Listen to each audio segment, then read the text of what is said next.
William கோவில். William கோவில்னு ஒரு பிஷப் கோவிலில் அவருடைய பேர் வந்து வில்லியம் டெம்பிள், கேன்டர்பரி. அங்கே அவர் ஆர்ச் பிஷப்பாக இருந்தார். ஆராதனை என்றால் என்ன அப்படின்னு சொல்லும்போது ஒரு சில குறிப்புகள் ரொம்ப அழகாக சொல்கிறார். கடவுளிடம் நம்முடைய சுபாவத்தை ஒப்புவிப்பது, அர்ப்பணிப்பது. அதே போல் அவருடைய சத்தியத்தால் நமது மனதை தூய்மைப்படுத்துவது. அதே போல் நம்முடைய மனசாட்சியை கூர்மையாக்குவது, அப்புறம் பூரணப்படுத்துவது. இப்படி பல காரியங்களை அவர் சொல்கிறார். அப்போது துதி ஆராதனை என்ற பெயரிலே நாம் இன்றைக்கி என்ன பண்ணிட்டு இருக்கோம்னு வச்சுங்களேன். ஏனென்றால் துதித்து பாடுவது என்பது இப்பொழுது வந்து குதித்து பாடுவதாக மாறிவிட்டது. ஆராதனை என்று வரும்போது பவுலடிகளார் மிக அழகாக சொல்லுகிறார்.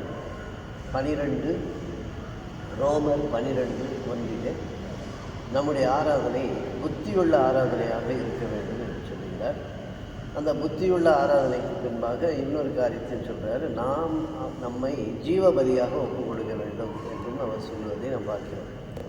அந்த வில்லியம் டெம்பிள் அவர் 1944 அப்போ தான் அவர் மரித்தார். அதுக்கு காரணம் எது என்றால் அந்த கோட் என்கின்ற ஒரு வியாதி, அதாவது ஆத்தரைட்டிஸ் என்று சொல்வார்கள். அந்த கால் மூட்டு அந்த இணைப்புகளெல்லாம் வந்து ரொம்ப பலவீனப்படும் கால்கள். ஏன்னா ஒரு நாளைக்கு 10-12 இடங்களிலே உபதேசம் பிரசங்கம் என்று அவர் செய்து கொண்டு வந்ததினால் அது நோய்வாய்ப்பட்டு அவர் கடைசி காலத்திலே மரித்தார். அதே அக்டோபர் மாதம் 31 அவருடைய சாம்பலை அடக்கம் செய்தார்கள். அண்டர்லைன் பண்ணுறேன், சாம்பல். ஆர்ச்சி பிஷப்பை கூட கொடுத்தாங்க. அவர் தகனம் பண்ணப்பட்டார். அந்த சாம்பலை என்றும் அங்கே கேன்டர்பரியில் அவருடைய தந்தையின் சமாதிக்கு அருகே அதை அடக்கம் செய்திருக்கிறார்கள் என்று நாம் பார்க்கிறோம்.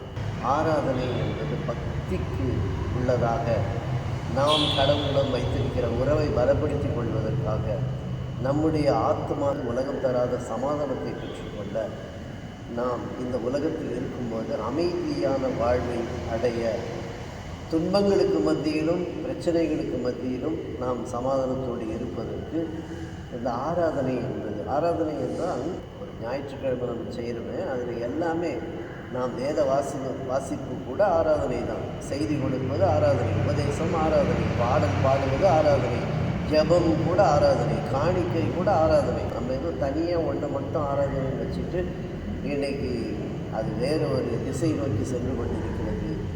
புத்தியுள்ள ஆராதனை என்ன என்பதை அறிந்து